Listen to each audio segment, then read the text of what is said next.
Good morning, ladies and gentlemen. If I could interrupt you just for a moment. So first I'd like to say thank you for joining us this morning at another one of our projects that we're very proud of. And this morning we are here to talk about one of our new programs, which is the Piece 4 program and the Shared Space and Services Capital Development Call. My name is John Greer. I recently joined the Special EU Programmes body, so you'll excuse me. This is week number 7, so it's been a baptism of fire, but I'm very proud to be here today representing the organisation and talking about this very exciting programme and this very exciting call. So in terms of the itinerary for this morning's presentation, I'll begin by talking through Piece 4, programme priorities, the policy context of that, and then specifically the capital projects, outputs, results, and key indicators and key criteria. And then my very able colleague, Brenda Hegarty, who many of you will know, will discuss the application process and project management and delivery.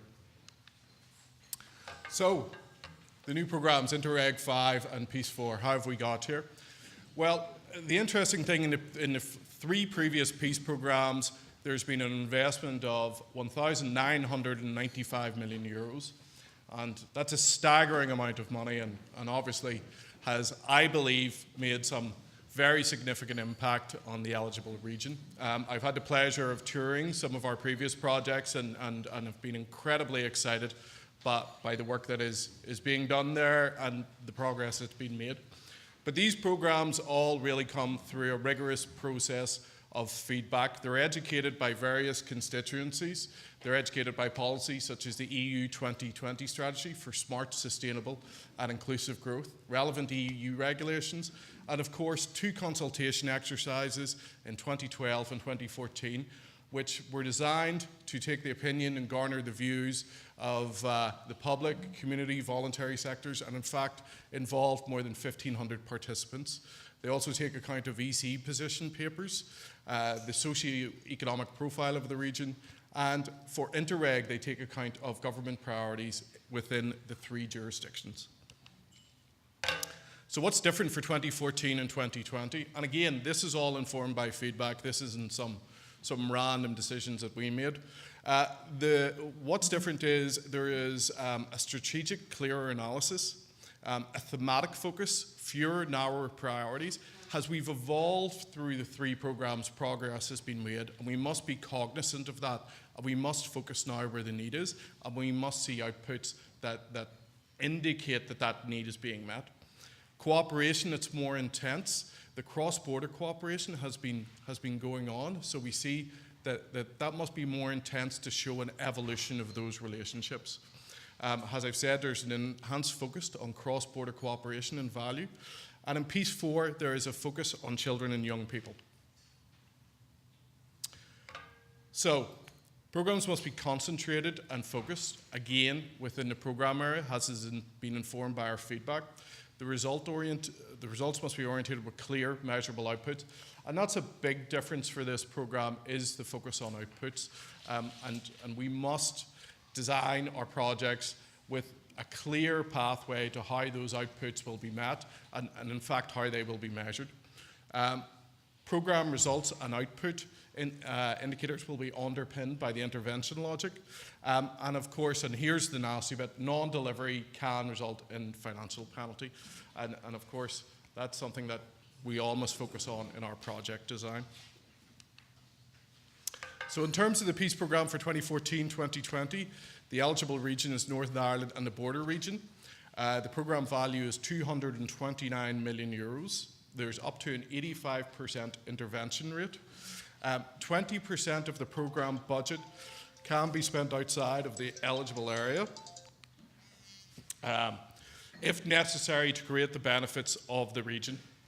Single jurisdiction projects can be supported provided that they contribute to the programme results and outputs.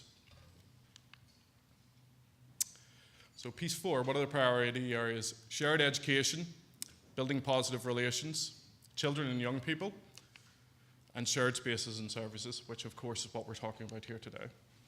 In terms of the programme overview, I won't go through this in too much detail because it's quite difficult to see on that screen, and I believe it's contained in your pack. But you can see that we're focused on specific objectives, shared spaces and services. And I would probably use this as an example to highlight, for those of you who, following this presentation today, think that your project perhaps is a little smaller, a little more community-based, that may provide an opportunity to engage with the local area action plans, and that's something that I'm going to touch upon later. So in terms of the allocations, the shared education allocation is 30 million euros. Children and young people, 46.5 million euros. Shared spaces and services, 84.5 million. Building positive relations, 43.9 million. And technical assistance, 13.75 million euros. So a very significant investment. A further 41 million euro will come from match funding.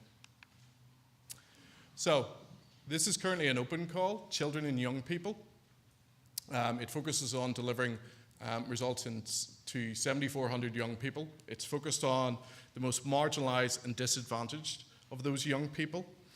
It adopts a youth development approach focused on good relations, citizenship, and personal development. This call has not been released yet and is still in draft format, and the opening of that call will be confirmed. Building positive relations at a local level. This is a local authority action plans, which I touched upon earlier, which I think actually might provide a good opportunity for you, some of you in the room who believe following this that this call may not be appropriate. This focuses on 3 areas: children and young people, which has a value of 17.1 million euros, shared spaces, 28.8 million euros, and building positive relations, 35.3 million euros. It is delivered through 17 local authorities, has an allocation of 81.2 million euros. The call opened the 3rd of March, and it is a rolling call with 3 deadlines. I believe the final deadline is approaching on the 21st of June.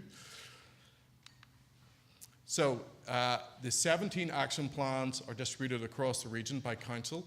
They cover a 3 to 5 year duration, 2015 to 2021.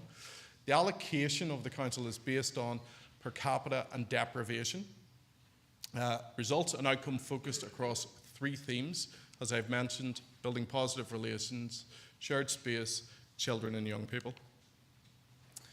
The action plans are designed to build on the positive experiences of the current programme.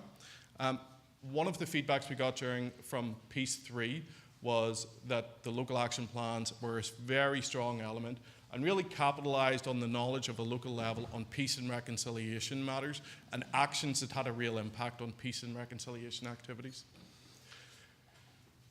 It adopts a strong partnership approach, both within the community and voluntary sectors and also between councils. And it also complements other local government initiatives such as community planning. So, indicative actions: development of strong, inclusive civic leadership, increasing the capacity of marginalised groups to participate, conflict resolution and mediation at the local level, sports, arts and culture, including Irish and Ulster Scots and environment projects, personal interaction between residents from divided communities, and events linked to a decade of commemorations. So building positive relations at a local level. These are issues, and this is another call, and these are issues best addressed at a regional level. Purposeful and sustained contact is one of the key indicators. They are tackling complex issues, e.g. sectarianism or racism. So not just sectarianism, which would be a traditional focus, but also racism involving some of the new communities that are within the eligible region. An inclusive nature, broad range of target groups. This is an open call with an allocation of 16.4 million. The call opened the 24th of March and is due to close in September. Thank you, Brenda. So shared spaces and services capital projects, new shared civic spaces, reduction in segregation, transformative effect on local areas, 8 projects. This is really what we're here to talk about today. And I think what we got to focus on there is the transformative nature of these projects. Having had the pleasure to visit Skenos in East Belfast and the Girdwood Community Hub yesterday, these really do have a transformative effect. And other projects we've been part of, such as the Priest Bridge in Derry, I mean, I think everybody in this room would be aware of the iconic nature of that project, and that is a key takeaway from today. We're looking for ambitious, iconic projects. This has an allocation of 52.9 million. The call is in draft form and it opens in September 2016. What kind of projects can be supported? The results and outputs must be in line with those of the programme, must contribute to peace and reconciliation. Applicants must evidence good corporate governance and partnership. Applicants must have a high quality of project design. Those which demonstrate value for money. Projects must contribute to sustainable development and equality. These are large projects, so we will be looking for partnership consortia who can demonstrate experience, appropriate governance structures, appropriate finance, appropriate understanding of the issues at play, and of course, the cross-cutting themes across the EU are sustainable development and equality. So we will need to see activity in line with those cross-cutting themes.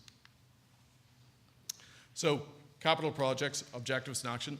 I thought it'd be interesting just for those of you, and you're probably all aware of some of the iconic projects that have already been constructed under this objective in the previous programmes.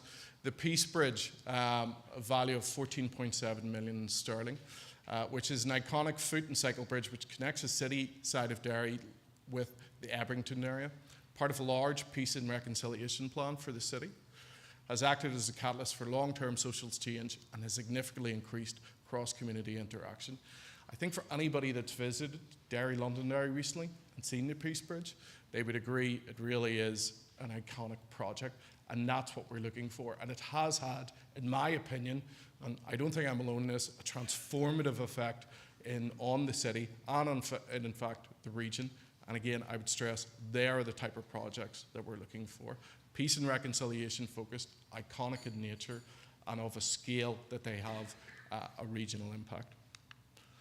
And Girdwood Community Hub, this is one that I've visited yesterday morning, and to be honest, I spent yesterday evening boring my wife to death with all that I'd heard and the fantastic detail of that project.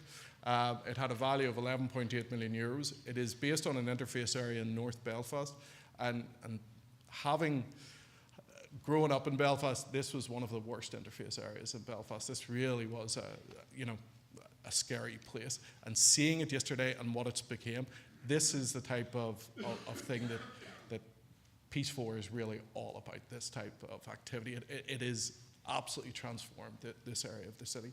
It's a sports and recreational facility for use on a cross-community basis, includes youth support facilities, and has an anchor tenant of Belfast Metropolitan College. And here's another one of our projects, which is the International Scouting Centre, Castle Saunderson. It was for a value of 3.2 million.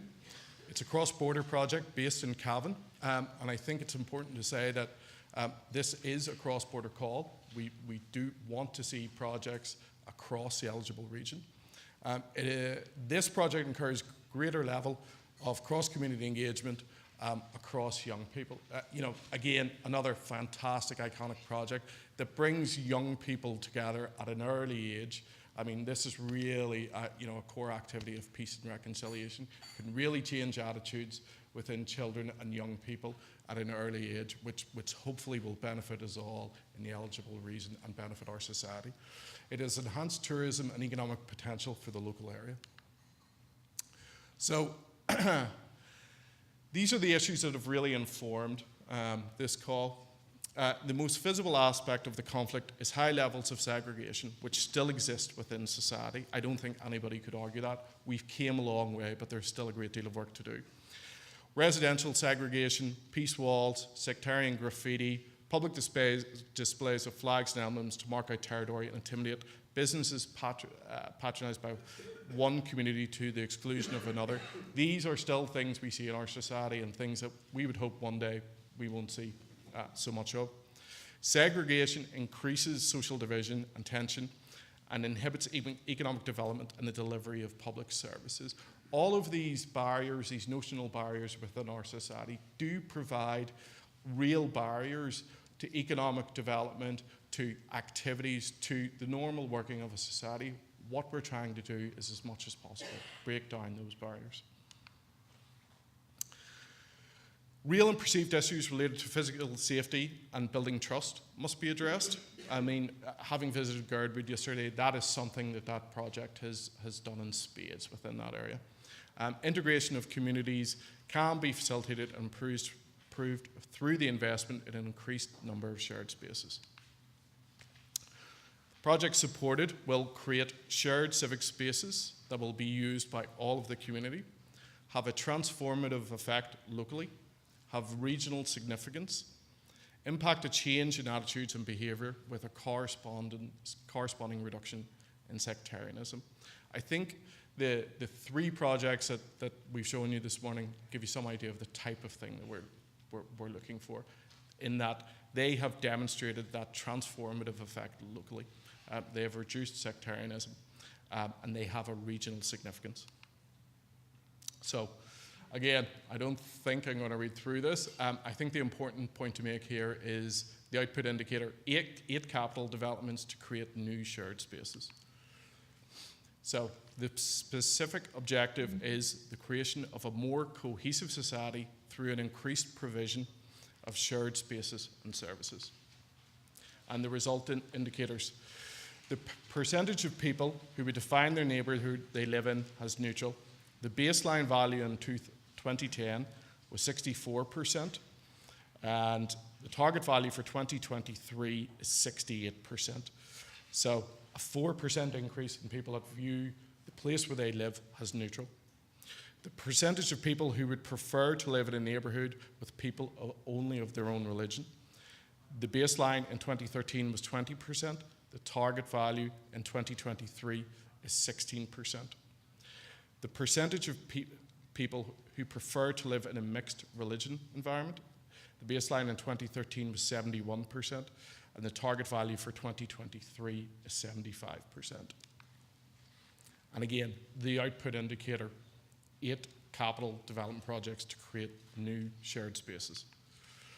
So the type and value of projects we're seeking, and I think this is important to emphasize this, we're seeking ambitious projects, as we keep saying, iconic projects, projects that have an impact locally and on a regional basis.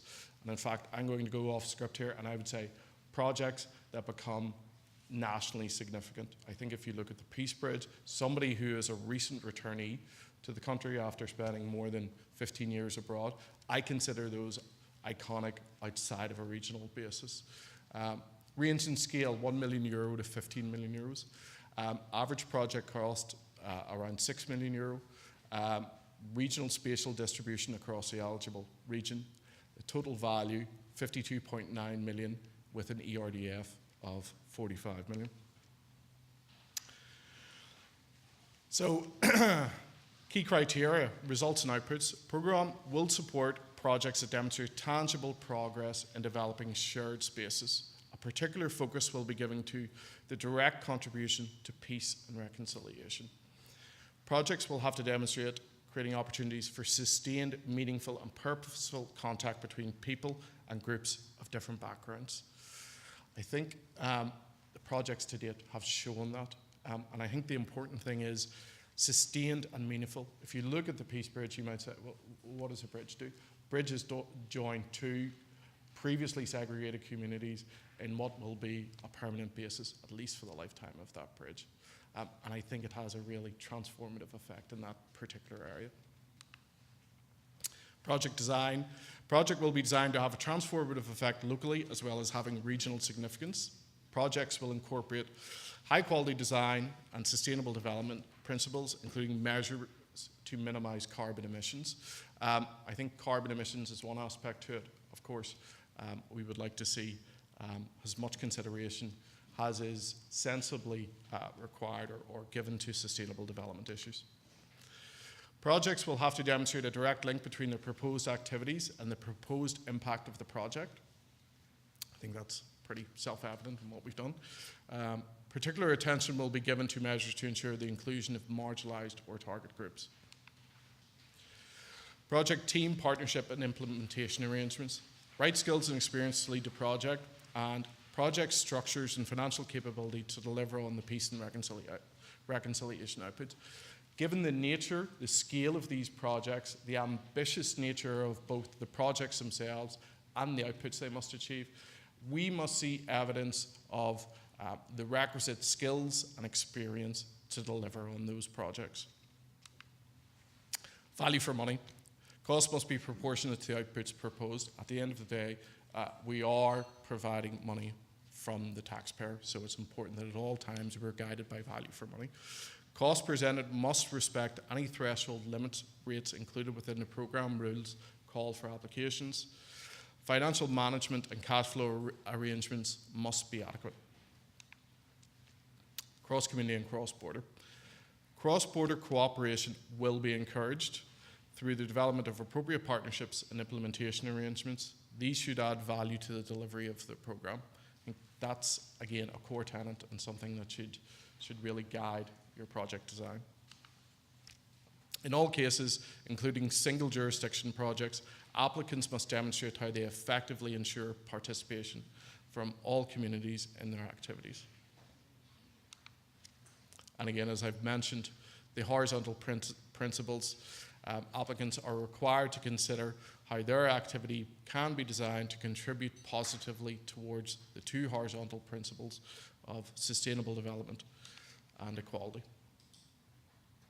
So capital development, what will the theme achieve? It will remove visible and invisible barriers between communities, address actual and perceived issues arising from those physical and virtual barriers, integration of communities through investment in a number of shared spaces, enable meaningful, purposeful and sustained contact between people of different backgrounds, and will have the capacity to change attitudes and behaviours.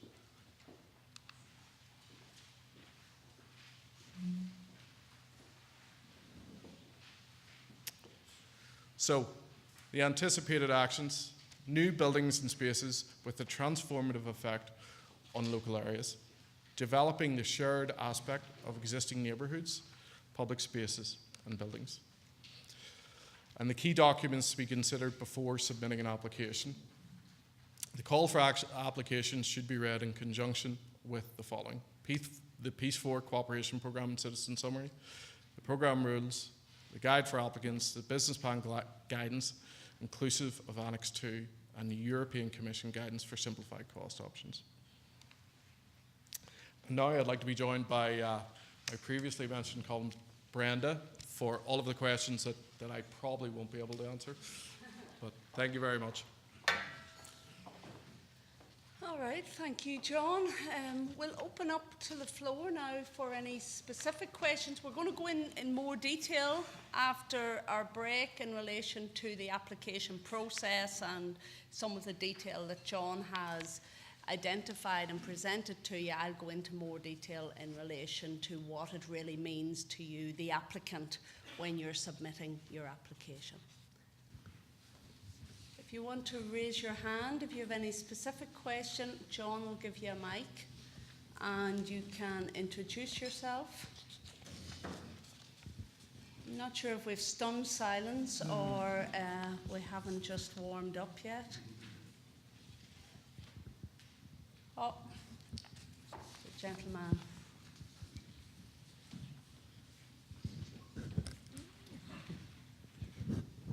It always takes somebody to get the ball rolling, I suppose. Barney Toll from Norwich. Just one question. Do the shared spaces have to be in an existing conflict interface area, or can they be in a new area which will help reduce conflict? I don't think that they have to be in an existing area of conflict, but I think they must demonstrate how they meet the result indicators in terms of having a transformative effect on an area with regard to peace and reconciliation. I think that typically has been in areas of conflict, but if you look at the Peace Bridge, which is a bridge that spans a stretch of water, say typically it's not an area of conflict, but yet it demonstrates how it's brought the two communities together. Thank you.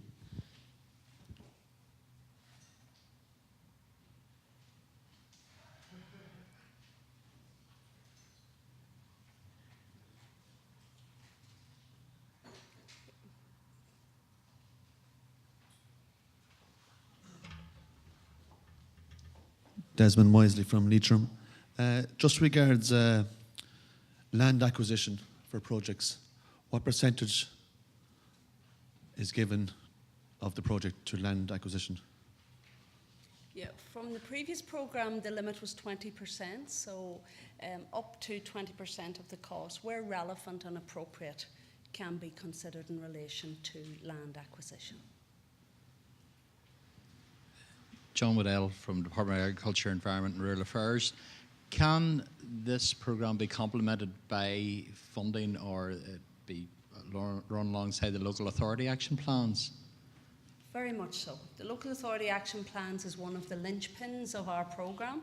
1/3 of the peace programme is committed through the local action plans. The local councils have the capacity to penetrate into communities and build peace and reconciliation. So this very much will complement the activities at the local level. Shared space is a feature of the local council plans for the first time. So small scale physical manifestations of the conflict in terms of emblems and flags and issues and streetscape, as well as small-scale capital projects, can be facilitated through the local council plans. 26 million of their allocation is going to shared space. And then that'll be complemented at a regional level with these 8 iconic manifestations of peace and reconciliation across the region. Hi Brenda, Colin Kennedy from Derry City and Strabane District Council. Brenda, in terms of the programme of shared spaces and services, and we've got 3 very good examples of shared spaces, could you give an example of in terms of what a shared service might look like? Yeah, the shared services under the theme is specifically referencing one aspect of our programme, which is victims and survivors service. So in the essence of this call will be very much on spaces, and it will not be facilitating any shared services. That doesn't preclude the programming out of the shared space, so the provision of services to embed the shared aspect of that space is very important, and we'll go into more detail on that. But there will not be any capacity to fund services in the absence of a shared space.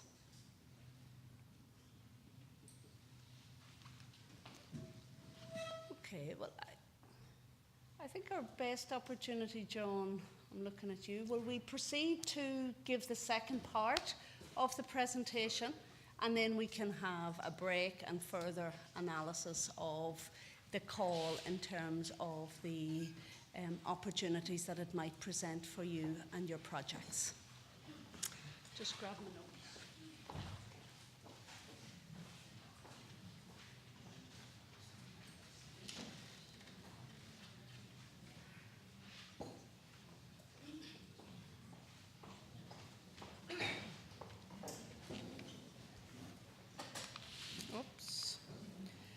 Okay, good morning everybody. Thank you very much for your significant attendance at this morning's event. For those who may not know me, I'm Brenda Hegarty. I've been involved with the Special EU Programmes body for probably more years than I would like to remember, but I really look forward to the implementation of this aspect of the programme. In particular, I want to speak to you about how you can get your hands on the money. So I'm going to bring you through the process of how you can translate your project concept into a successful grant award under the programme, and really work with you so that we can build the type of society and the transformative impact that this peace funding can have. The first thing I need to do is set the context, because shared space, as John has alluded to, has been a very significant feature of our previous programme. But it was one of the most highly areas of the programme that was in the most demand. So we had originally allocated about 82 million euros out of the previous programme for shared space. We received 100 applications seeking funding in excess of 400 million. We ended up being able to reallocate some funding given the demand, but we committed 111 million to 19 projects. So that'll tell you that there was an 80% unfortunate rejection rate. So this is going to be a very competitive theme and call, and it'll be those projects that best align to the criteria that I'm going to bring you through this morning that is going to be successful. So be warned, there is tremendous rewards at the end for those that are successful, but there will be disappointments, and that is the nature of the game. So in terms of the application process, those of you that are aware of the programmes will know that we have introduced a new application process.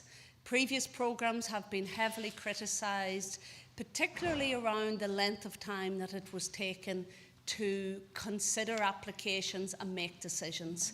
And in the past, the process could take as long as 2 years. So that certainly is being dealt with. We have considered opportunities for simplification and streamlining of our programmes. And one of the key features is the introduction of a two-stage application process. And that process allows people to put in an application and see if there's merit in the concept and the proposal before maybe they give a significant commitment into a more intense stage 2 application, which is a business plan. We have also identified strict timelines around the two-stage process. So for stage 1, we have committed to an 8-week turnaround. So you will know within 8 weeks of submitting your stage 1 application if there is merit in your proposal and you can progress to stage 2. Stage 2, you will be given an opportunity between stage 1 and stage 2 to do a 6-week business plan development, and we'll speak in more detail on that, and submit it as your stage 2 proposal. From you submit your stage 2 proposal in the form of a business plan, we will commit to have a decision within 22 weeks. So overall, the time frame that we're committing to turn around the decisions on these projects is 36 weeks, inclusive of the 6 weeks that you will have to refine and shape your business plan before stage 2. I think an important feature here is to remind you that it is very unlikely that you can develop a business plan of the scale and nature and detail that we require in your 6-week period. So you will need to be starting your business plan and investing in the level of detail that we will require to inform your stage 1, and then that allows it to be refined in more detail during your stage 2. So we receive your application, and basically we complete an eligibility check to make sure that your project is in line with the programme, that it's received on time, that it's signed and authorised by somebody within your organisation with the legitimacy to do so, that it hasn't been completed, obviously, that there is still work to be completed, it's benefiting the eligible area, and that the proposed activities are in line with the programme and the rules of the European programme.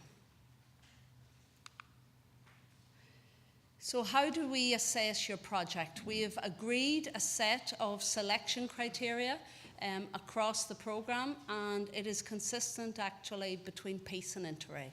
So we have 5 selection criteria in stage 1, and that is mirrored then in stage 2 with 2 additional criteria brought in at stage 2 time. And I'm going to bring you through each of those criteria over the next few slides. But basically, in stage 1, all have equal weighting, and you must address each of those 5 criteria in order to be a successful project. During stage 2, the criteria, the weighting changes slightly, but all criteria needs to be addressed, and you will need to meet a minimum threshold against all aspects of those criteria to be a successful project. So the first selection criteria for the programme is how your project contributes to the outputs and the results. You heard this morning from John that the output for this programme is 8 capital shared spaces. So the first thing you need to demonstrate is that it's a capital project that will lead to the development of a shared space. What you see in bullet points there is the sub-criteria. Some of them are generic across the programme, and some are additional and specific only to this call. I should remind you that in your pack there is a draft call. Even though we haven't opened the programme, we are sharing with you at this stage the draft call so that you can be informed in your planning and getting ready for the programme activity. So in your draft call, you'll see the specifics behind all of what I'm speaking about this morning. The second sub-criteria, then there is 2 generic sub-criteria under outputs and results, and that's looking at how your project can make a direct contribution to peace and reconciliation. There is a merit in a lot of investments across the region. There's public policy issues that need to be addressed right across the region, but we are only interested in those projects that can make a direct contribution to peace and reconciliation. And it's up to you to demonstrate why your project should be one of those 8 projects that is going to be impacting most significantly on peace and reconciliation in the region. You must, as part of that, have a capacity to provide for direct and meaningful contact between people from different communities. So it's sustained and meaningful contact. As we all know, buildings are only a catalyst. The real results will happen as a result of the programming and the outreach work that that building will deliver. So it's very important that whilst you will concentrate on the capital aspect, the programming and the resourcing and the outreach work that that building will progress towards is very important and has to be clearly demonstrated in your business plan. The second criteria that we will be considering is around your project design. And this is how you have proposed and shaped your project to deliver out the outputs and the result. And this is really where the detail is presented. It's looking at what it is you want to achieve, how you're going to achieve it, why you are presenting the project design in that way. Is there a particular need? What is influencing the design of your project and shaping it to that scale and type of project to create an impact on our outputs? We are looking for high quality design. This is one of our iconic projects and one of our later projects actually that emerged late on in the programme when more funding became available, but we've invested $6 million in this town in a number of features, of which this building that we're currently in shares that. So it's those type of high design, high impact project with due regard to sustainable development and the principles of good design. We're looking at the direct link between your project activities and the impact on the programme. So again, getting back to the peace and reconciliation impact of your project. It's not just about the building, it's about what transformative impact that building and space can have in the community that you're going to invest in. Obviously, an important principle of the programme is the inclusion of all members of society, and in particular those that are most marginalised. So you have to be very mindful of the marginalised people in our society and how you will ensure that your project will relate to those and address the needs of the most marginalised in our society. The third criteria then we will consider in much more detail will be around the project team and implementation arrangements. As you learned this morning, we are looking at projects in scale from anything from 1 to 15 million. Now that doesn't preclude projects that are outside that scale from applying. It's an indicative range. The average scale is going to be in the region of 6 million. So we need to be confident that the team that is presenting the project has the right skills and capacity to implement the project. Who is engaged? Who is your partners? Are the right partners engaged?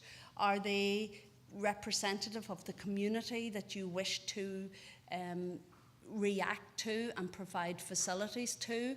Is there statutory involvement? Is statutory involvement required? So it's making sure you have the team of people that will best demonstrate that you can deliver out on your project. During the implementation of the previous programme, we have had every issue thrown at projects, from contractors going into liquidation to project timelines being impacted by site surveys, archaeology digs, delaying on site. So you need to have the team that is able to respond, plan, be proactive, and financially manage a project of this scale and type. So we will be analysing in great detail, excuse me, the proposal that you're presenting in terms of the structure and the team that's progressing forward. Value for money obviously is a very important feature, and the protection of public money will be embedded within our analysis of your project. So is the outputs that you're proposing for your project proportionate to the input cost? So it is about scale, returns, that you're presenting the most effective and efficient. And iconic and transformative doesn't mean high cost. It could be it's delivering the best value for money, and ensure that when you're presenting your project proposal that you are presenting the best project at the most economic value to the programme.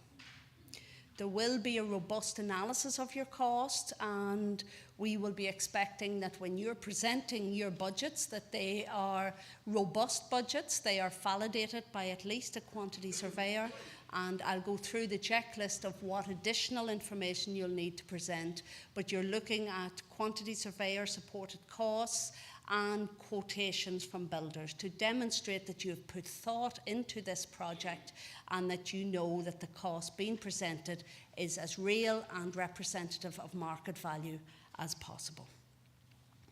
The other criteria that's also on that slide is the cross-border, cross-community dimension.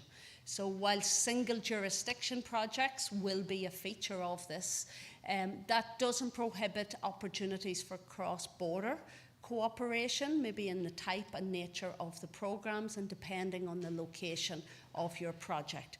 We had 3 very successful projects in the border region in the previous programme, and we expect to see that type and nature of project to continue in the new programme.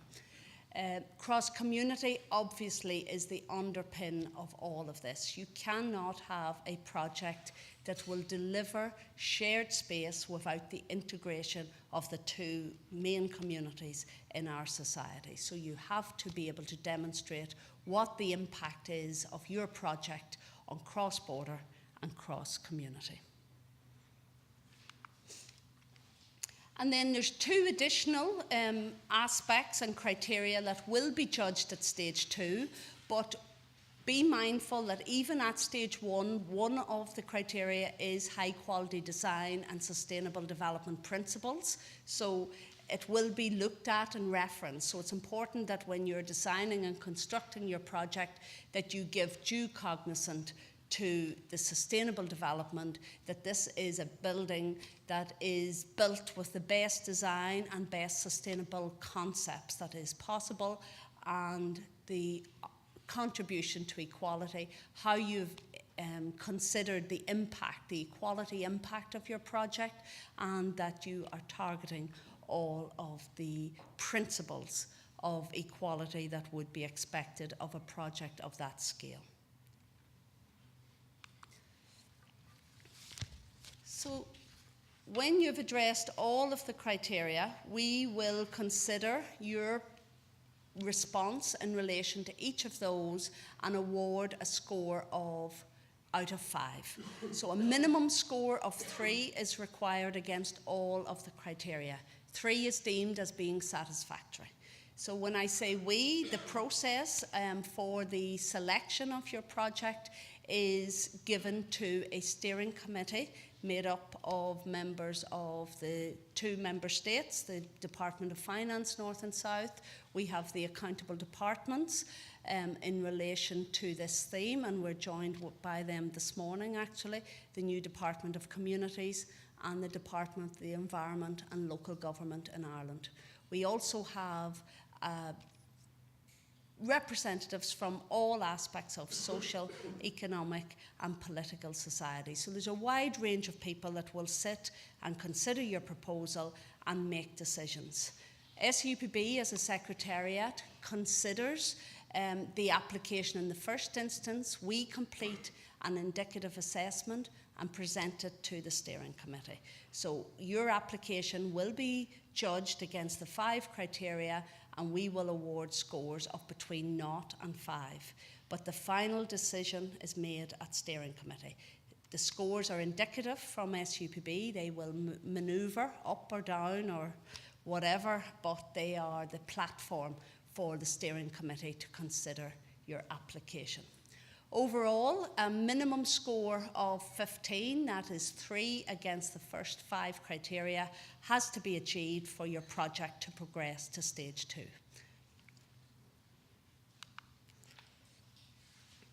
So I'm just going to run through maybe the application form. The application form, again, is generic across the programme. So those of you that have engaged in either the INTERREG programme or the Peace Programme to date will be familiar. In your pack is a copy of the form for your consideration, and I'm just going to take the opportunity to run quickly through it and see any issues that might arise. The first section is all about how your project contributes to the outputs and the results. Primarily a tick box exercise, and you will be able to demonstrate the location of your project in section A2. Section B1 then looks again at how your project contributes to the outputs and the results. So here you are required to detail the result that your project is going to have. Be mindful of the results at the programme level. We need you to directly align the results of your project to the results that we have set at a programme level. And that's about attitudinal change, about people wanting to live in communities that are shared and not single identity in nature. So again, align your results of your project to the result of the programme. The output, as we have said on numerous occasions, is about creating the shared space. So you, through your project, will be one shared space as your output. But you should also then be quantifying additional outputs that will be relevant and appropriate to your project, and making sure that they are described in the best quantifiable way as is possible. Remove that generic, high-level strategic thinking and get it down to basics, what it is you're going to do, and numbers and types and percentages should be quantified in that output. So then B2 is directly aligned to criteria 2 around your project design, and this is really, what is your project? What is it you're trying to do? Why is the project needed? Is there a contested space? Is it a lack of space in the particular area that you're presenting your proposal for? What level of engagement have you done with the local community? How do you know what's needed? What's the statistics, the demographics that support the proposal? If the building and the shared space is created, what is the evidence that the community will integrate within this? So what is your programme or your efforts that you will outreach and ensure engagement? Obviously, a programme plan is required to show us how you are going to programme the space, how you're going to create the space in the first instance, but then the outreach and the implementation of that space. Cross-border, cross-community, we've alluded to, so making sure that your project has a direct and meaningful contribution to cross-community and cross-border where relevant. But cross-community is essential, so it is about the shared aspect, and you in this section demonstrating for us how that is the case. As we said, single jurisdiction projects will be a normal feature of this project unless there's one on the border, which we did have actually a cross-border shared space in the previous programme in Pedigo and Tullyhammon, with aspects of the programme spanning right across the border, but it is normal feature that these will be single jurisdiction projects. The project team and the implementation arrangements we've spoke about, so it is about you documenting who is in your team, why they're relevant, and their skills and experience of managing the type and nature of project that you're proposing, that they have the experience, expertise to manage the scale and type that we are looking. It's also looking at the governance arrangements. What is the reporting requirements?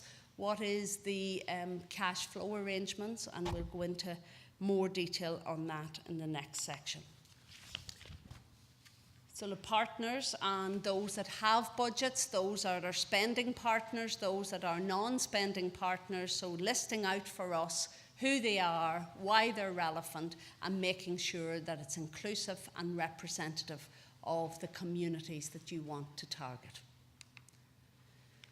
Project budget, and we're joined this morning with our financial controller. Many of you will know Alistair will be scrutinising your projects from a financial point of view. So very important that you present a robust budget that has been well thought out and is directly aligned to the market. Again, making sure that the partners that have budgets have the capacity to manage those budgets, and you've thought clearly about the cash flow arrangements for the implementation of your project. I suppose many of you are sitting down there and thinking, is advances available to me? How do I cash flow a project of this scale? Cash advances are available within the programme, and they have been made available to these types of projects in the past, but they will be very much based on need. And you will still require a level of cash flow or financial capacity to bankroll the project even with an advance. So be mindful of what your minimum finance needs are and what happens or how you sustain any impact, for example, of irregularities that are deemed irregular and non-funded by the programme. You need to ensure that you have the capacity to withstand those type of issues and be able to implement the project in its entirety.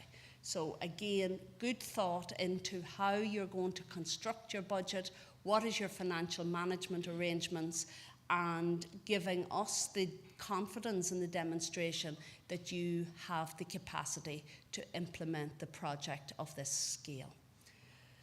Budget simplifications is a key feature across the programme. It's probably of minimum value in this call, but if you have any budget simplification around unit costs or flat rates, by all means present those to us in your application.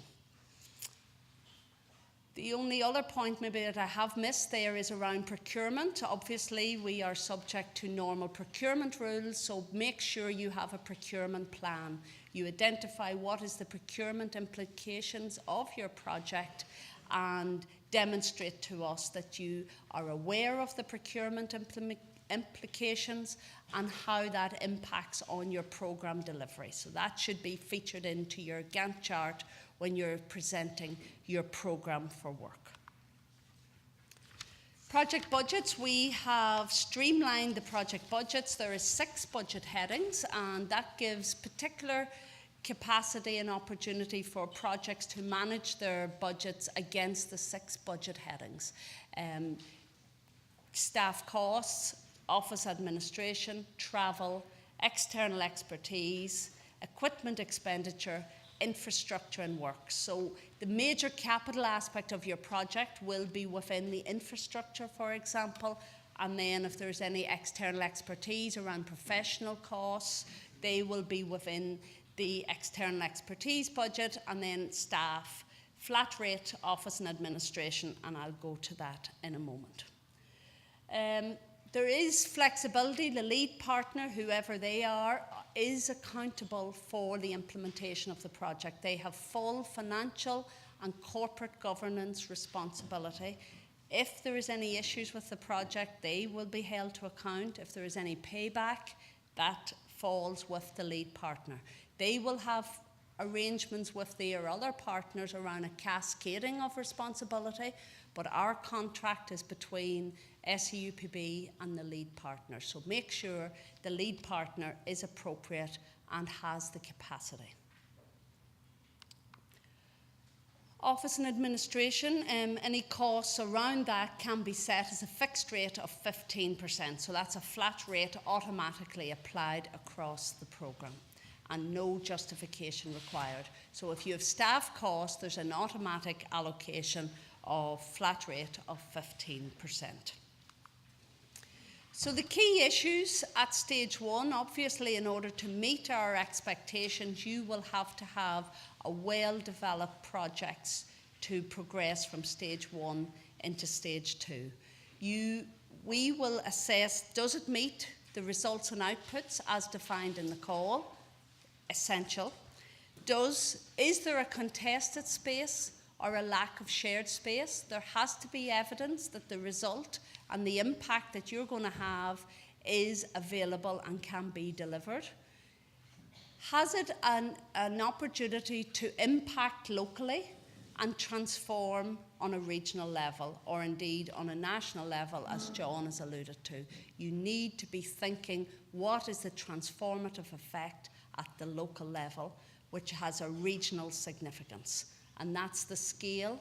We're looking for high quality design and those projects that have been managed and designed with the best sustainable development principles. We're looking at projects that truly provide opportunities for sustained and meaningful contact between people from different backgrounds. We are considering, have you the right partnership? Is the right people engaged? Is it an inclusive partnership? And have they got the capacity? Is there value for money? Have you thought about your project costs? Is the outputs that's going to be achieved proportionate to the input and the investment? Is it efficient and effective? Have your team got the right skills and experience? And have you a delivery plan that can be deemed as robust and deliverable within the timeline of our programme? If you meet all of those that I have considered there, you should be progressing from stage 1 to stage 2. Unfortunately, if there is any weaknesses, if there's any clinks in your armour around any one of those aspects, your project, even though it could have a great concept and have real merit, it will not progress into stage 2. So it's very important that you are mindful of all of those expectations and that you demonstrate it, because we cannot assume it like a job application. If you don't put it down, if you don't demonstrate an evidence that you are in line, then you will not progress. Take a break might be useful. Thanks, John. Before we progress then into a stage 2 business plan, I'm happy enough to take a break. There's going to be tea and coffee. Perfect, down the back. Do we want to take any questions at this stage? Any issues that you might have or any points that I've raised that is causing you any concern?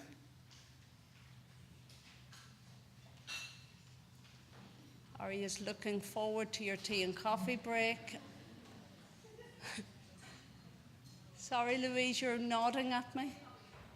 It's coming. Good. We'll have a few minutes while the ladies put out the tea and coffee. So I suppose, as you would expect from this programme, that this call in particular that's going to be in high demand and has great expectation, the expectation from us to you is very high. So that's why we have hosted the workshop at this stage. It's to give you an opportunity to start thinking about what your project is it in line with our expectation? And then I'll go through the timelines in the next section, but the call will open in September. So that gives you a good lead in now over the next few months to get your ducks in a row and think about the business plan. Okay, I'll leave it there, and tea and coffee will be available, and I'll resume probably in about 15 minutes. Thanks.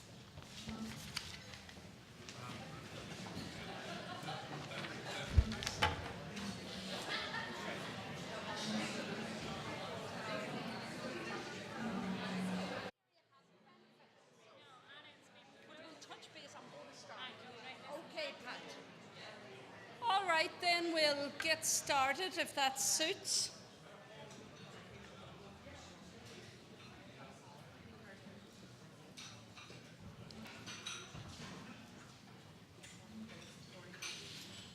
All right, thank you. So where we left it off then was looking at the selection criteria and the stage 1 expectation. So now I'm bringing you through stage 2 and some of the time frames and requirements specific to the capital projects. Just like to take the opportunity, one of my colleagues reminded me that there was a question earlier about the percentage that can be allocated to site purchase. Yes, the rules in the previous programme was 20%.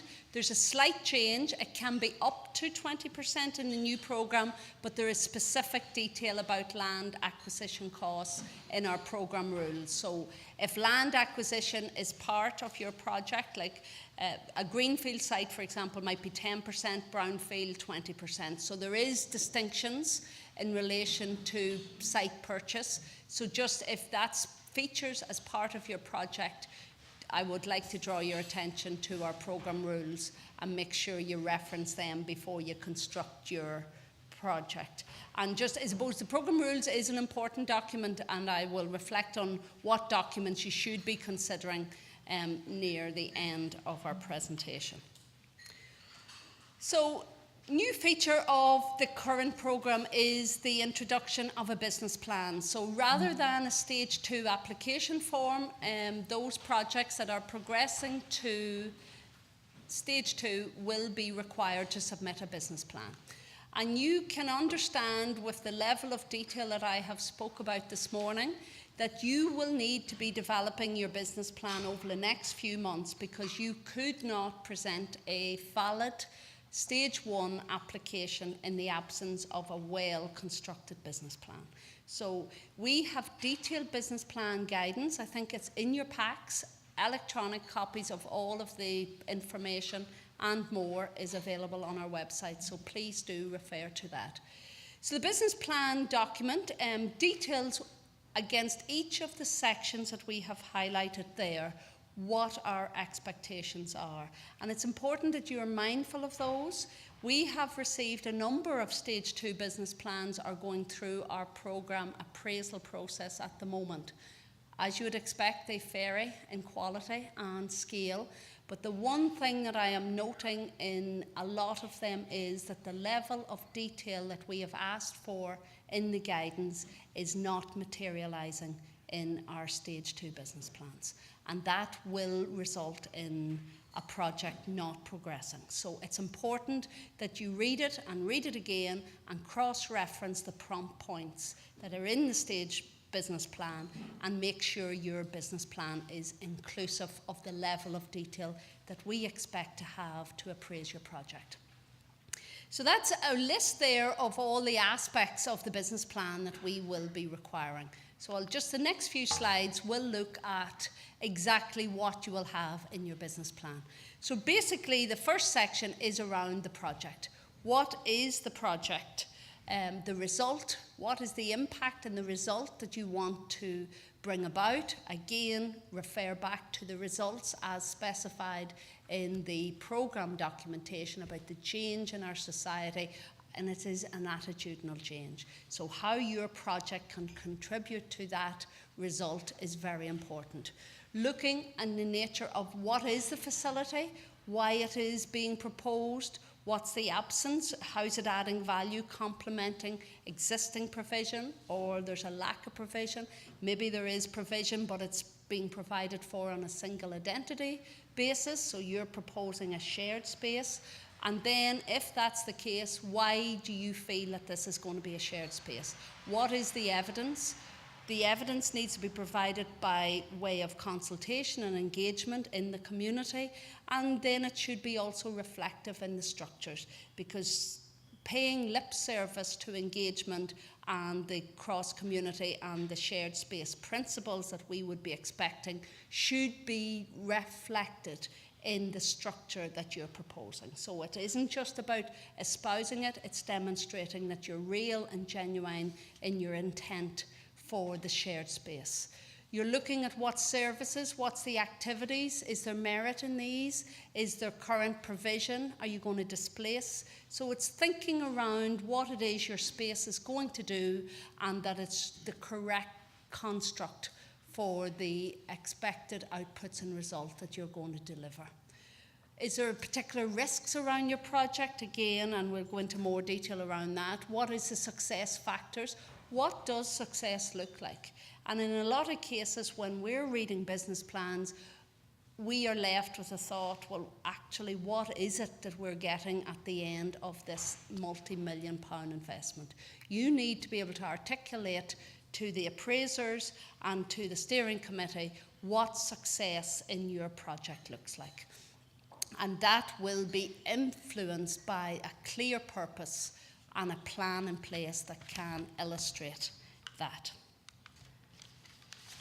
The management arrangements, we have spoke in detail about that, but there is no getting away that the success of a project can be so much influenced by the people that's behind it. Who is the cheerleader behind your project? Who is going to make this project happen? And in most cases, there is a project champion. And then you're looking at contingency arrangements. What happens if the champion leaves? You know, so it's making sure there is the passion and the commitment in your project, and that is translated in the management arrangements. You've given thought to the roles and responsibilities, that the right people and the right partners are engaged, the right skills. There's a lot of repeat here, and you will note that, but I have to keep emphasising there is cornerstones of these projects that you will have to be mindful of if you're going to be successful. Making sure you have the right lead partner, and the reference earlier in relation to their financial capacity, to make sure they have the governance arrangements in place. As part of your project assessment at the stage 2, we look at an eligibility for funding check. So we will look at the governance arrangements and the financial capacity within your project. So make sure whoever you've selected as your lead partner will meet our requirements, because that could be a fundamental flaw in your project design. The viability, looking at the capacity of your organisation. Do you have the structures, the experience of managing EU funding? While not a pre-requirement, there is intricacies involved in managing European funds. There's rules, there's bureaucracy, so obviously if you have previous experience, but that doesn't preclude anybody who hasn't had previous experience of the EU funding but has experience of serious capital implementation from progressing a project. Making sure that the financial policies and corporate governance, all of the systems and processes that one would expect with a multi-million-pound project is in place. And fundamental and underpinning all of that is the financial arrangements. How are you going to finance this project? Are you dependent on the programme that increases the risk. And even if you're dependent on the programme, you need to have an adequate cash flow arrangement that will help you to withstand any knocks. Now, if I lost my way slightly. No. The next section is very specific to the capital aspect of the project. So this is a defined capital checklist that is required for capital projects. So there is an annex in your business plan which details our expectations of what you will have to support your application if you're making an application under shared space. So it's a tick box, but you will have to provide the evidence against each of these criteria. So the first thing we will require is a detailed description of the capital works that you are proposing, the scale and the type and nature of those works. We will want to ensure that you have the security of tenure. Do you own the site? Have you purchased the site? If you're planning to purchase it, obviously you're further back in the program implementation stage that might lead to risks or whatever. So just look at the security of tenure. If it's a lease, then you will need to provide a freehold or a lease of the property for a duration that will sustain the project outcomes. There is requirements against the values in the program rules, but from memory it's in the region of 10 years. So again, check the program rules, but it's about you proving that you own the site that you're proposing to progress the building. Planning consent, now it's not required at the time that you're submitting, but you should have a plan in place for planning consent approval. So maybe you've engaged with the planners. Ideally, you've received full planning permission. The more advanced a project is in being shovel ready and able to hit the ground and deliver out, the less risk associated and the more likely it will be for success. So the more uncertainty and earlier you are in the design and concept stage, the more difficult it will be for you to secure funding. So if possible, get your plannings well advanced, at least initial consultation and a clear plan in place of the timings and the requirements and any risks around planning. If it is not your site, obviously landlord approval and making sure that you have in writing from the landlord that they are content with the concept, that they're engaged and that it's a permitted development within the terms of the leasehold. Statutory obligations, that you're aware of any statutory requirements as a result of the site. Is there any sensitivities around the site, and that you are knowledgeable of those and that you're given a commitment obviously to meet all the normal statutory requirements, and if there is any specific and isolated to your project that you're mindful of those and that evidence is attached with the proposal. Site investigations, again, the more advanced you are in terms of the site investigations, the less risk there is with your project implementation. We've had numerous projects, and probably one of our learning points from the previous programme, that have progressed to site with a limited range of site investigations or perhaps a lack of them. And what that then exposes on the Peace Bridge is, whilst we espouse its glories, it wasn't without its problems, and it was one of those projects. And the site, the original location for the bridge had to be changed as a result of site investigation, and the implication that has on the cost and the programme. That's an isolated one. It's not the isolated one, because we've had others. Prentice Boys and Derry, there was archaeological digs associated, and there was a time which that could have impacted on the actual delivery out of the project. So you are the expert on your site. You know what was previously there. We've had previous security sites. Girdwood is actually on a previous security-owned site, and that has contamination issues. So again, we will be thinking that way, so it's important that you think, what site am I on? What is the implication of that site? What is the minimum site investigations I should have done at this stage of submission? And to give us confidence that you can progress on time and on budget as per your schedule. So again, whilst we're not prescriptive, we will be expecting a thought process on site investigations. Again, similarly for environmental impact assessments, where depending on the site, what the impact on the environment is, their neighbours, are they likely to impact? Will it be a permitted development? Is there a chance that there will be objections? What degree of consultation have you done with the neighbours to give us a free run into programme?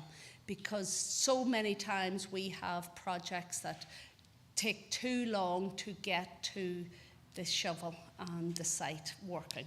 And we don't have, we're 2 years into the programme, unfortunately, at this stage. So all activity has to wrap up by 2021. And that gives, you know, if we're thinking by the time projects get letters of offer, it'll be well into 2017. You have a very small window to deliver out a major capital project. We had projects in the previous programme took 5 years. That luxury won't be available to projects this time. So it's important. And on the other side of the scale, when the pressure was on, and this is an example, a case in point, this project was delivered in 2.5 years from concept to construction complete. And that was because there was an absolute deadline and they had to deliver or there was no money. And unfortunately, in this case, if they didn't meet the December deadline that was set, all money had to be withdrawn from the project. So the lead partner in this case should be commended for A, being able to deliver the project on time, on scale, and within a very tight time frame, but more importantly, for taking the risk to make sure that they delivered, because it would have been very easy for a council to say, well, actually, I can't take that risk. So they've been benefit from the absolute outturn of it, but it didn't come without its challenges. So again, just to be mindful of what the impact could be that's going to delay the programme that you are going to work with. Sustainability proofing, looking at the concept, it is a core principle, sustainable development. It's one of the sub-criteria that has been set for the programme.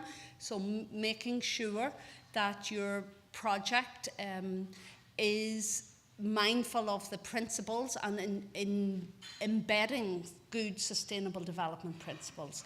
You know, making sure that it is going to be the most efficient running and operating costs, and obviously that then has an impact.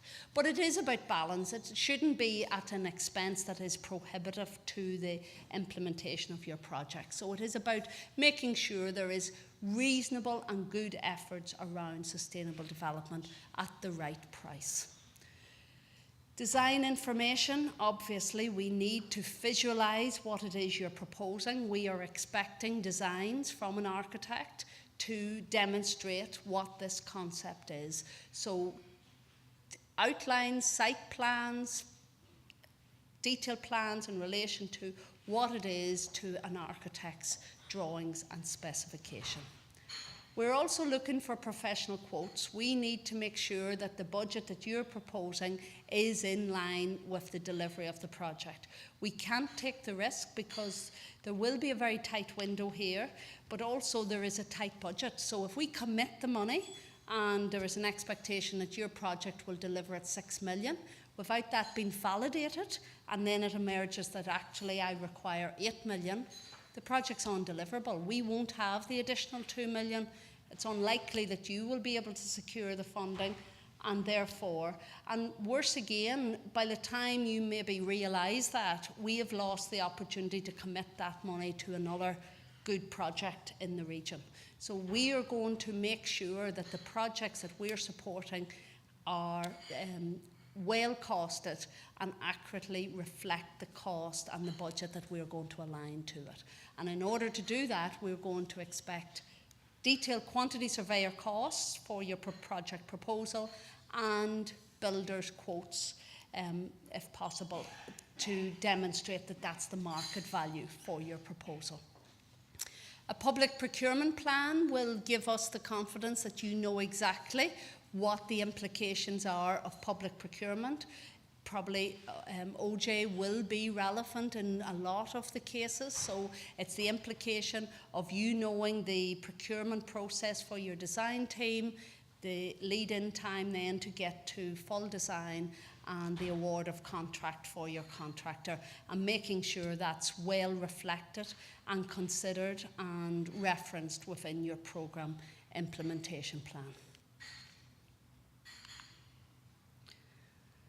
Full budget, that obviously has been supported by the quotes and the QS costings, so it is looking at not only the capital budget but also then the running costs. How are you going to sustain this project? Is there shared space programming cost that will embed the features of your project within the region?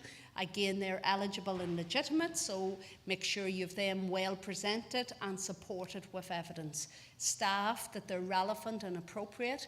In a lot of cases, and I think it was a model that worked well in our previous programme, was that the programming starts in parallel with the capital project. It embeds the principles of the project from the beginning, and it's important that you just don't wait and hope when the doors open that everybody will come. So it just gives you that traction within the local area that this is real, it's coming. So programming of that space. But most importantly there is the commitment to ongoing running costs. Who is underwriting this facility? What happens if the cash flow assumptions are sanitized and do not materialize? Who's going to pick up the underspend? We cannot allow a risk where a project, multi-million-pound project, ends up door closed because it is not sustainable. The basis of the findings and the costings was never going to be sustainable. If it's local authority led, there will be evidence of a commitment or statutory that there is a commitment there that they will keep the doors open for the X amount of time to deliver out on the expected outputs and results. Looking there at insurance, obviously you'll have your normal insurance, but obviously the commitment of the insurance cost of the new facility and the public liability and all that goes along with that and the expected cost. Match funding, the programme is actually 100% funded. 85% of our programme comes from Europe, with the 15% match funding available through the two departments. So the two departments, as I mentioned earlier, the Department of Communities in Northern Ireland, the Department of the Environment and Local Government, they actually contribute 15% to every pound that has been invested for this. So you can apply for a 100% funded project. That is probably unique in the whole of the island that this opportunity is available. So that's why it's probably so competitive and so much in demand. But that doesn't preclude you from investing your own money. If you have some money, perhaps you have the site and you wish to donate that as part of the match funding. Contribution in kind can be in the form of staff contributions or whatever. So just be mindful, but it's not an expectation, it's not a requirement. It can be an endorsement and gives confidence that you're serious, but it depends on the nature and scale of the organisation on whether they can bring match funding to the table. But match funding is not a requirement and will not be an impediment to you receiving successful 100% funding under the programme. Cash flow is going to be very important for you, particularly at trigger points where you have high levels of expenditure. Usually the window for construction is very limited, maybe 1 year to 18 months would be the normal construction time. That's when if you have a 4, 5, 6, 10 million pound project, it moves in hundreds of thousands and up on millions. So it's about you being mindful of that. What's the implication? How are you going to draw down the funding? What happens? The contractor has to be paid, usually within 28 days, sometimes 14 days, and you're in breach of contract if you don't award the funding in line with the contract. So it's thinking about the implications, knowing what contracts look like and what your expectation and legal obligations are as a person who has procured the contractor. And then finally, timeline, but it is so important. The absolute end date in our programme is 2021. So your project has to be complete well in advance of our December 2021 deadline.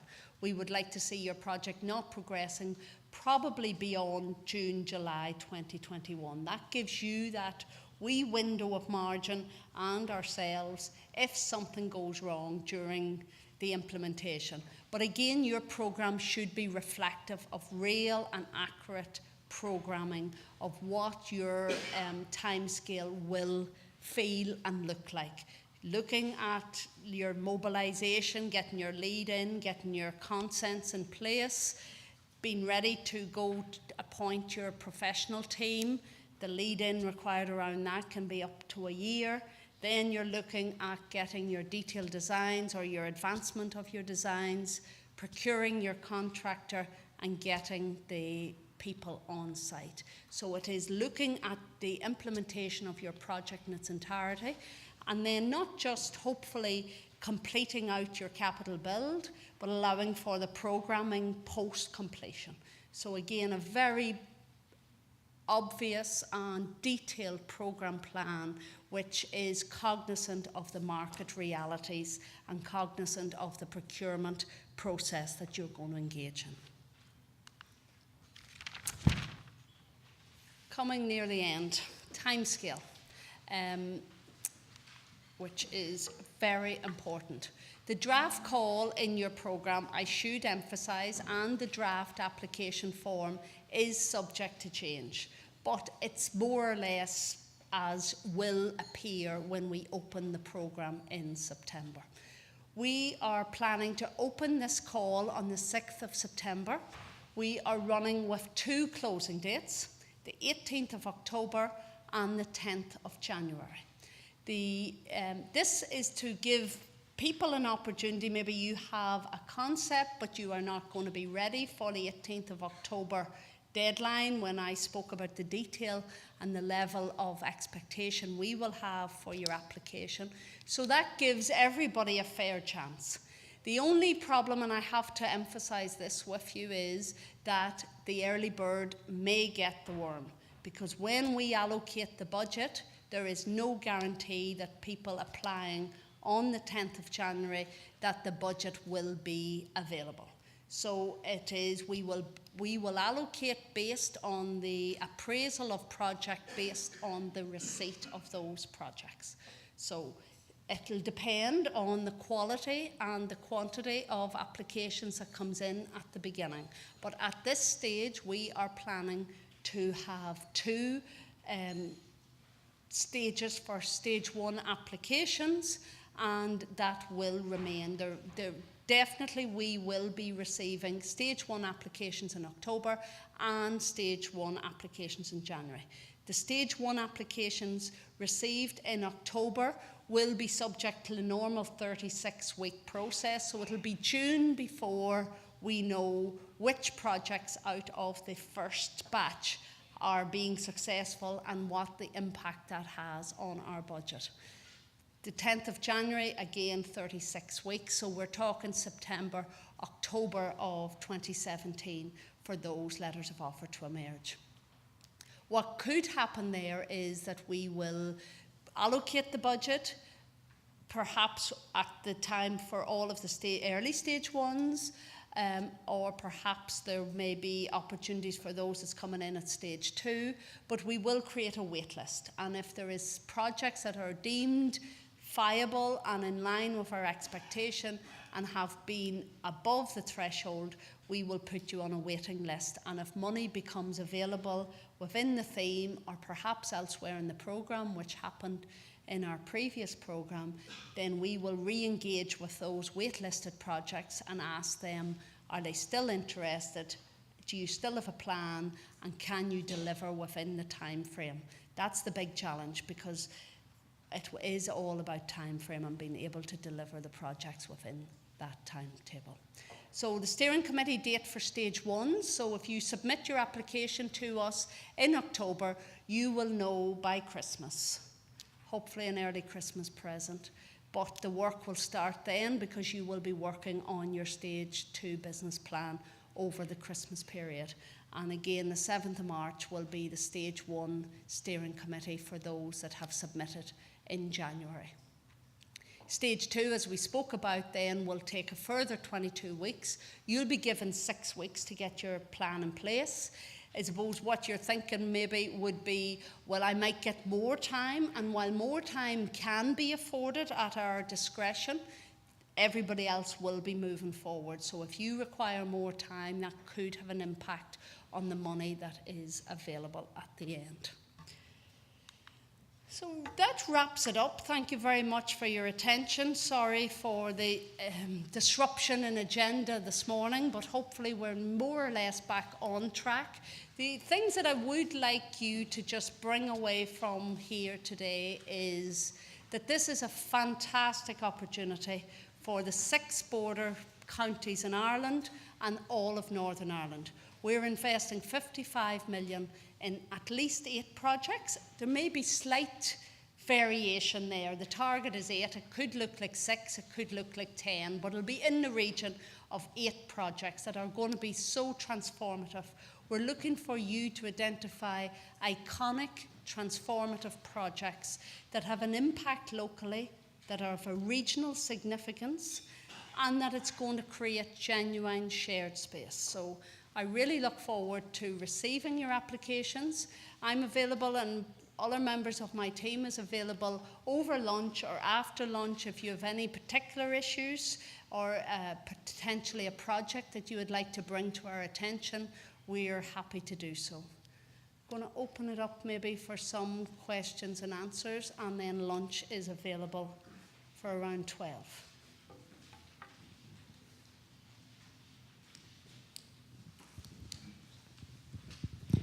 There's a gentleman down to the left, and then we will take the gentleman in the middle.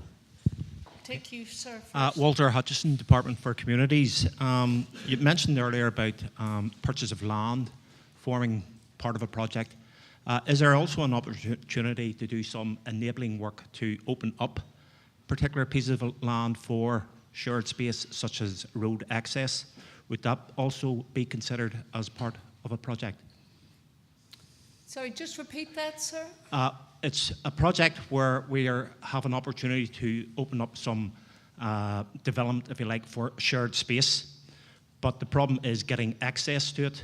So what we're looking at is there an opportunity to actually fund the road access to enable that there through the Peace 4 programme? Oh yes, that would be deemed as part, relevant and appropriate cost for your project and could form part of your budget. Right. Thank you. Thank you. Brenda, John Cinnamon, Glenavon of the Community. Perhaps you missed it, but the mechanics of the actual allocation of money, if a project is successful and say costs £1 million, keep it simple, is that £1 million allocated in block, or is it called down in tranches as the building may be developed? Yeah, the money will be allocated from the budget that we have available under shared space, so that money is ring-fenced for your project. It will go nowhere else as long as you deliver out on your project. Then the arrangements for the drawdown of that funding is in relation, we usually reimburse on actuals, so we reimburse when you have incurred the cost and the expenditure has been validated and is in line with our expectation. What we can do is provide an advance facility that I spoke about earlier to allow you to make the payments to the contractor while we verify your expenditure. At the table's our financial controller, Alistair, so if there's anything else you want to, you can speak to Alistair after the lunch. But that's a normal cycle. You incur the expenditure, you receive your letter of offer, you incur your expenditure in line with what has been agreed as eligible, and then you seek reimbursement from the programme based on claims for that expenditure. That expenditure would include professional fees? Yes, all aspects of your budget that has been approved in your letter of offer. So you'll draw that down against your budget.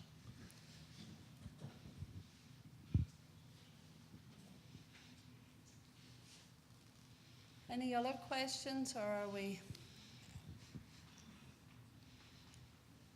Hi, Brenda.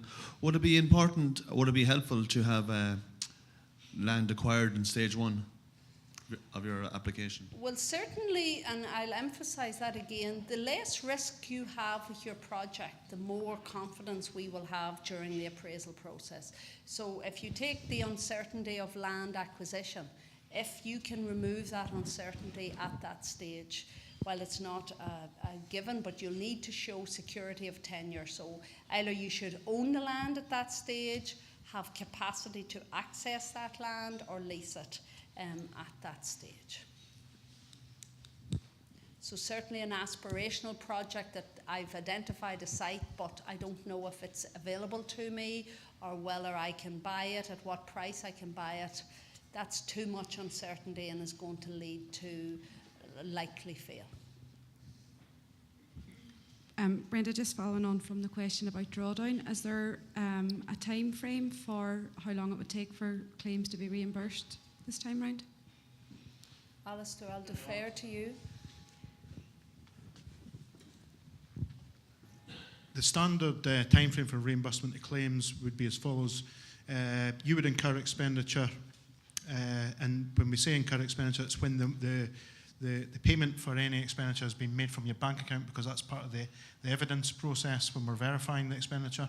So I'll give you an example. So if you incur expenditure, i.e. it's defrayed from the bank account in January to March 2017, you would then be expected to submit a claim for that expenditure by 30th of June 2017. So you've got a quarter to get the claim in, and then on receipt of the claim, we would normally endeavour to reimburse claims within 7 weeks of receipt of the claim. The EU requirement in that regard is 3 months, so we try and bring that deadline back to 7 weeks though. Thanks, Alistair. Tony there beside you, Louise. Hi Brenda, Tony Monaghan from Derry City and Strabane District Council. Brenda, I note that obviously within the criteria there's a requirement for evidence of planning permission or outline planning permission. In the case where they haven't been fully achieved yet, but you may have a very meaningful and constructive PAD process for planning application discussion or pre-application discussion. What is the SEUPB's position in respect of that? You know, because obviously if you have a PAD and you've got a real strong and principled position from your local authority planning department, it's just querying how you'd respond to that. I think it'll depend on the strength of the outcome of that PAD discussion, you know, but certainly you can evidence it within your application. Hopefully it will give us the certainty and the understanding of what the requirements are in relation to that site, the time frame, and then that should be translated into your programme plan. You know, so it certainly would be the minimum that we would expect if planning permission hasn't been evidenced. Hi, me again. Right, Barney. We're talking about shared spaces. Is it possible to have more than one location of shared spaces that are linked together in a single project? It is. We are not prescriptive. You know, we've set out the parameters and what our expectation is. So we have projects. You know, if I take in mind the Pedigo Tullyhammond project, we invested 8 million in that community, and it's a few multiple sites, you know, north and south of the border, linked, you know, and obviously the cohesiveness of the project and the relevance and why it's appropriate, but it doesn't have to be one large-scale project. It can be a number of projects impacting collectively. I see somebody down the back, but maybe not? No. There. Hi, Brenda. Just one question on life cycle costs. Is there any guidance? I know things like sports pitches and all that, you need to show that you have the money there to replace them, but is there any guidance on life cycle costs linked to capital buildings, infrastructure, halls? Have you any guidance on that? We don't have guidance specifically, but there is industry standard guidance that is available depending on the nature of your investment and the type of capital. So there is relevant benchmarking that you should, your professional advisor will be able to influence you and advise you how you should prepare and present those costs in your programme budget. Okay, and does it need to be in your ongoing revenue projections? Excuse me? Does the life cycle costs, do they need to be presented in your ongoing revenue projections? Correct, yes they would, because if there's maintenance or replacement costs during the lifetime of your programme implementation, then they need to be cognizant of and reflected in your budget. Okay, well I think unless there's any last burning questions, I will draw it to a conclusion. So I'd like to thank you very much for your attention and your participation. We have a few of my colleagues here today. Alistair, I have pointed out. John Thompson, who is sitting right if he wants to make himself known. John is cooperating with me on the implementation of this programme, so it'll be John and I that you will be liaising with. We're also joined by Siobhan Colton, Mairead Gormley, and John McCandless, who has the microphone, and assisted by Louise from our communications team.